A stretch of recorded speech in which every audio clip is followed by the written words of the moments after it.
Halo Sobat Baku Hantam, akhirnya duduk dulu cok.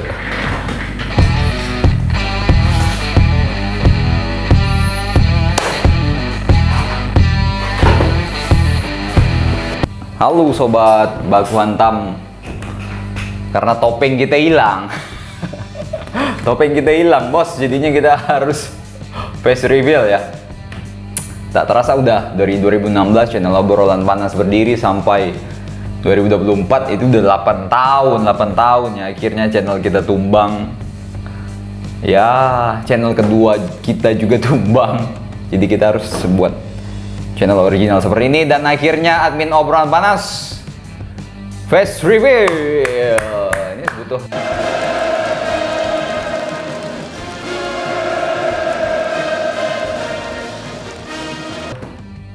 sebuah keberanian sih, bukannya apa-apa. Takut lagi ngopi-ngopi di jalan diterjang oknum, ngeri-ngeri sedap juga bos ya. Jadi kita akan melanjutkan video original kita, video di channel kita yang terbaru, yaitu Lord OP.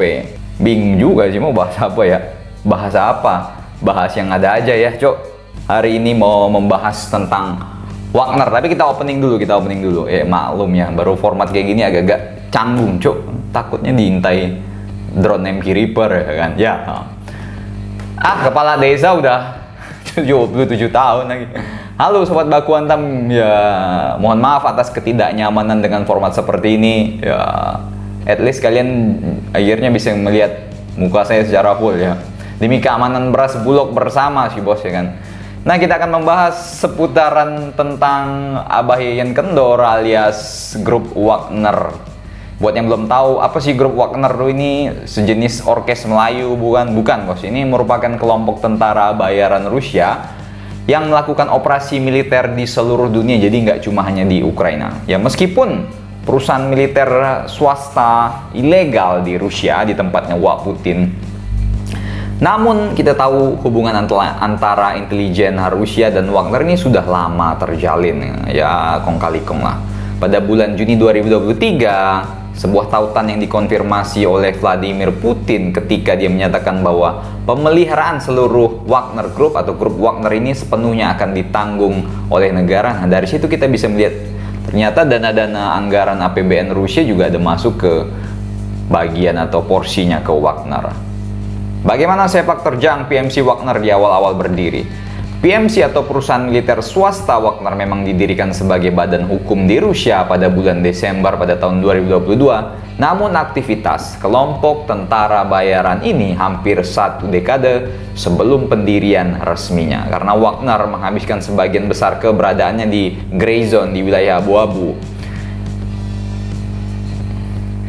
Saya suka kok.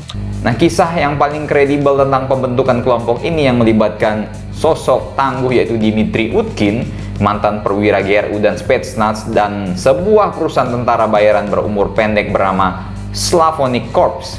Slavonic Corps atau Korps Slava ini awalnya dibentuk pada tahun 2013 untuk memberikan dukungan militer bagi rezim Bashar al-Assad ya selama Perang Saudara Suriah. Namun unit Slava Corps ini dikalahkan dalam pertempuran pertamanya. Ibarat lu baru masuk ke lobby udah lockout lagi bos ya kan.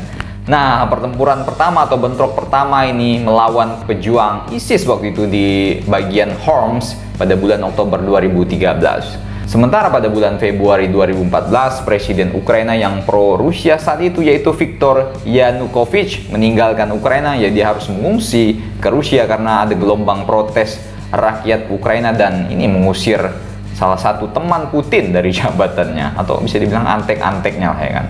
Rusia menanggapi hilangnya asetnya di Kiev dengan menginvasi Republik Otonom Ukraina, Crimea. Pasukan Rusia kemudian menggulingkan pemerintah regional dan membentuk rezim yang didukung Moskow maksud admin.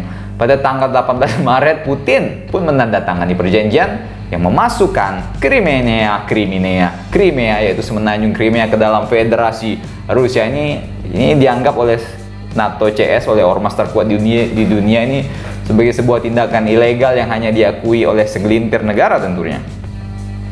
Sementara Rusia memperkuat cengkramannya di Crimea sepanjang musim semi, dan sekelompok kecil pria bersenjata, bahkan pasukan Rusia berseragam waktu itu, lambangnya tidak jelas, berseragamnya ya loreng-loreng nggak jelas gitu. Ini mengambil alih gedung administrasi di wilayah timur Ukraina, yaitu di Donetsk, waktu itu di Luhansk, dan di Kharkiv. Ya, ngeri-ngeri sedap lah ya rakyat Ukraina waktu itu ya kan. Nah, pada saat itu, grup Wagner mulai terbentuk lebih teratur. Dokumen pendirian kelompok tersebut tertulis tertanggal 1 Mei 2014 yang menetapkan Dmitry Utkin sebagai komandan yang bertanggung jawab atas pelatihan, rekrutmen, dan disiplin, dan menyebut Yevgeny Prigozhin sebagai direktur yang bertugas mengamankan senjata dan pendanaan serta melindungi personil dari serangan. Nah, yang menarik di sini tentu saja sang abah Yeyen Kendor ini bos ini. Ayah Yeyen Kendor ini. Ini Prigozhin ini siapa sih sebenarnya Prigozhin? Mari kita sedikit membahasnya. Prigozhin ini sebenarnya adalah seorang oligarki yang masa lalunya ini cukup buruk ya kan. Prigozhin menghabiskan sebagian besar tahun 1980-an di penjara atas tuduhan perampokan dan bersenjata lagi nih ya kan. Kemudian dibebaskan pada tahun 1990. Prigozhin pun ini langsung banting setir dari perampok menjadi membuka kedai hotdog di Saint Petersburg, yang akhirnya ia jajaki sebagai sebuah restoran dan perusahaan catering yang cukup besar. Jadi buat kalian yang punya usaha kaki lima dan catering ya jangan kecil hati dulu bos, siapa tahu ente jadi private company ya kan. Nah, restoran-restoran Prigozhin kabarnya ini sering dikunjungi oleh para elit bisnis dan elit politik di Saint Petersburg pasca Soviet runtuh. Pada titik tertentu selama periode ini, Prigozhin pun menjalin hubungan dekat dengan Putin yang waktu itu basis kekuatan pribadinya memang ada di Saint Petersburg, dan Prigozhin ini mendapat manfaat dari kebangkitan Putin waktu itu. Kemudian belakangan Prigozhin ini pun sebentar azan. Nah, belakangan Prigozhin ini mendapat julukan koki Putin dan aksesnya karena memiliki kontrak catering ke pemerintah Rusia yang membuat Prigozhin ini menjadi sangat kaya. Tahu sendiri kan ente kalau Putin atau Ramzan Kadyrov kalau gelar pasukan nggak ketengan bos, nggak 1-2, langsung ribuan. Itu kan perlu nasi bungkus, perlu nasi kotak dalam jumlah yang banyak ya, kaya lah ya kan. Kapankah operasi pertama Wagner? Operasi pertama Wagner yang diketahui selama perang proksi Rusia di wilayah Donbas Ukraina ini terjadi pada tahun 2014, di mana Putin secara tidak masuk akal membantah bahwa pasukan Rusia bertempur ke Ukraina waktu itu. Sementara Putin mengatakan bahwa ini yang nyerang separatis bos, bukan tentara reguler Rusia ya kan. Ya, ini udah ada bibit-bibit peperangan sih antara Ukraina dan Rusia saat itu.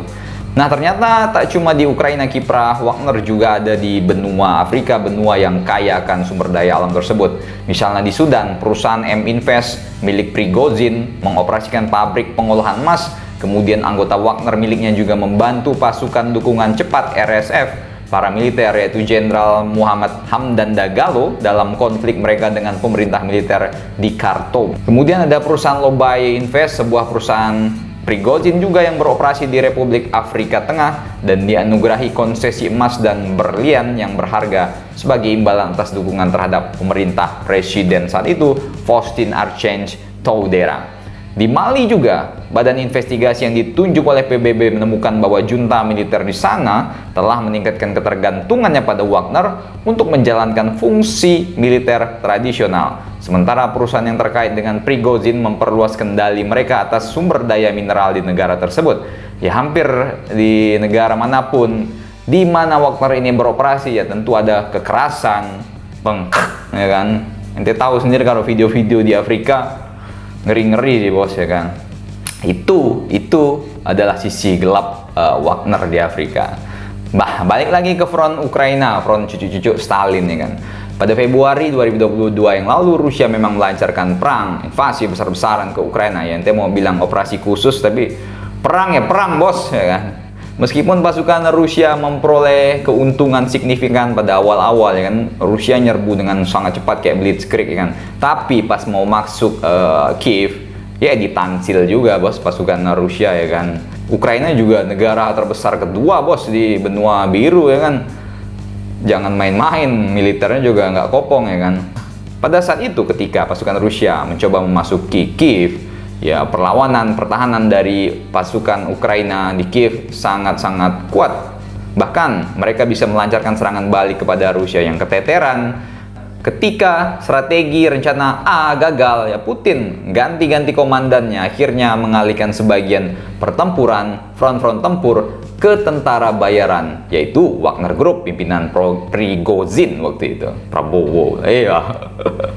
Prigozhinnya menanggapi dengan meluncurkan upaya perekrutan dari penjara ke penjara, ya, dari 5.000 tentara bayaran profesional sebelum invasi ke Ukraina. Ini jumlahnya sebelum perang. Jadi setelah perang, Prigozhin pun merekrut, bahkan kabarnya ada 50.000 narapidana Rusia yang direkrut. Ya, tentara narapidana Prigozhin pun ditugaskan masuk ke Donbas. Ya, jadi misal ada yang divonis mati gitu, daripada nunggu mati di penjara, ya mending ikut perang lah bos. Bisa nenteng senjata, bisa nembak, yang cita-citanya mau jadi tentara. Ya aku ingin jadi tentara, dikirim ke Bahmut ya, salah. Bisa halo deh, ya kan. Nah, serangan musim dingin dan musim semi yang dilakukan oleh tentara reguler Rusia pada saat itu tidak membuahkan hasil. Sementara pasukan Wagner diturunkan, ini mengintensifkan fokus mereka pada kota Bahmut yang terkepung dalam upaya untuk memberikan kemenangan bagi Kremlin. Namun selama berbulan-bulan, ya, Bahmut juga dibentengi dengan sangat kuat oleh senjata-senjata barat, bos. Pasukan-pasukan terlatih. Sementara narapidana Wagner, ya latihannya berapa bulan, bos. Nenteng AK, lempar granat, ya ente diturunin, ya kan. Ya wajar saja. Jumlah korban menurut Prigozhin di Bahmut saja ini antara 10.000 sampai 20.000 tentaranya KO di Bahmut. Namun bahkan setelah serangan berdarah-darah di Bahmut pada Mei 2023, Ukraina mundur dari Bahmut dan Prigozhin menyatakan kemenangannya. Ya, diperkirakan korban Rusia dalam pertempuran tersebut ya sekitar melebihi 100.000 orang. Ada juga yang menyebut 20.000 orang tewas dalam aksi ini. Namun ini yang menarik adalah keberhasilan pertama Rusia di medan perang dalam hampir 1 tahun dan di bawah kepemimpinan Wagner Group, ya Prigozhin. Waktu itu elektabilitas Prigozhin naik tinggi, bos. Hasil survei ini bisa jadi minimal jadi bupati di Saint Petersburg atau di Moskow lah. Tapi ngebut, Pak. Nah, pada akhirnya kita timbul pertanyaan bagaimana Wagner dan pemerintah Rusia bisa terpecah ini gara-gara Shoigu. Pertikaian antara Prigozhin dan militer Rusia ini dimulai selama pengepungan Bahmut. Waktu itu, ya Wagner menuduh pejabat pertahanan menahan pasokan senjata, bom, hingga sempak army. Ya dikirimnya dikit-dikit doang ke tentara Wagner. Tapi Shoigu CS menuduh ente keborosan, bos. Ente boros menggunakan senjata, jadi harus hemat-hemat, ya kan. Nah, yang menarik adalah Putin pada saat itu tidak menengahi pertikaian antara dua kelompok militer besar ini, ya nggak bisa cukup banyak berbuat, ya kan, karena waktu itu Prigozhin dan Menteri Pertahanan Rusia Sergei Shoigu sama Kepala Staf Angkatan Bersenjata Valery Gerasimov cukup ya cekcok lah. Bentrokan antar pribadi ini mencapai klimaks dramatis pada akhir Juni ketika Prigozhin menyatakan perang terhadap Kementerian Pertahanan Rusia dan menyeberang balik dari Ukraina masuk ke Rusia dengan memimpin pasukan lapis baja yang kabarnya terdiri dari 25.000 tentara bayaran Wagner. Pada tanggal 24 Juni, pasukan Wagner pun menjatuhkan lebih dari setengah lusin pesawat Rusia dan melanjutkan menduduki markas besar distrik militer selatan di Rostov-on-Don. Sementara Prigozhin tetap berada di Rostov-on-Don, pasukan yang dipimpin Utkin ini menuju ke utara dan tidak menemui perlawanan berarti saat melewati Voronezh sebelum akhirnya berhenti hanya sekitar 200 km di selatan Moskow. Ya, waktu itu kalau Prigozhin bilang goyang, ya goyang, bos, ya kan. Tentu saja Putin marah, mukanya merah, bos, sudah kayak Red Bull, ya kan. Putin bilang sikat, disikat juga nih Prigozhin, ya kan. Setelah pertemuan singkat antara Putin dan Prigozhin waktu itu, Prigozhin kemudian tiba-tiba memerintahkan anak buahnya untuk kembali ke posisi mereka di Ukraina, sementara Presiden Belarus, Lukashenko, mengumumkan bahwa mereka telah mendamai dan menjadi perantara kesepakatan antara Prigozhin dan Kremlin. Sebagai imbalan atas penghentian kabarnya pemberontakan Wagner ini, tentara bayaran yang diberi amnesti kemudian ditawari kontrak militer, sementara Prigozhin akan tinggal di pengasingan di Belarus. Ya. Yang agak aneh bagi Amin adalah sikap Pak Putin ini, ya kan. Dia memuji-muji Wagner sebagai patriot, ya, meskipun faktanya tentara bayaran ini telah membunuh puluhan anggota militer Rusia selama serangan balik mereka ke Moskow. Ya, Putin juga memuji tentara Rusia karena mencegah perang saudara, ya meskipun tentara reguler mereka pelangak Longo bos tidak siap menghentikan pemberontakan ini ya kan. Ya nasib Prigozhin dan Wagner ya nggak menentu, terkatung-katung lah seperti IPK kalian yang 1/4 ya kan. Kemana mau kemana ya kan. Media pemerintah Rusia juga melaporkan bahwa Prigozhin dan Putin ini sebenarnya udah bertemu di Moskow pada akhir bulan Juni, dan Putin telah menawarkan kepada Komandan Wagner pilihan lebih lanjut untuk pekerjaan dan penggunaan tempur lebih lanjut, tapi ente harus berada di bawah Kemenhan lah ya kan. Nah pada bulan Juli ribuan tentara bayaran Wagner ini pindah ke Belarus, di mana mereka mendirikan barak-barak di Belarus. Kemudian Prigozhin muncul kembali pada bulan Agustus ketika dia mengunggah video rekrutmen yang sepertinya di Afrika yang menyatakan bahwa Wagner membuat Rusia semakin hebat di semua benua. Sampai akhirnya pada tanggal 23 Agustus, hanya beberapa hari setelah video itu diupload, ya jet bisnis Prigozhin ini jatuh di utara Moskow. Ngapain bos ke Moskow lagi ya kan? Saluran media yang terafiliasi dengan Wagner mengklaim bahwa pesawat ini telah ditembak jatuh oleh sistem pengecerotan udara Rusia ya. Jadi baik Prigozhin maupun Utkin satu pesawat ya, dua-duanya jatuh. Kemudian pihak berwenang Rusia mengkonfirmasi bahwa mayat kedua pria tersebut adalah Prigozhin dan Utkin. Jadi ini kabarnya bisa menjadi sebuah konspirasi untuk menghilangkan rekam jejak hitam dari Prigozhin dan Utkin ya, kematiannya dipalsukan. Kalau menurut kalian apakah ini benar dilenyapkan oleh Tsar Vladimir Putin, Al-Moskowi, Al-Nasir, Al-Inter Miami sehingga mereka berdua menghadap Bapak yang di atas? Silahkan komentar dan baku hantam kalian di samping Pijet Plus Plus di Tel Aviv.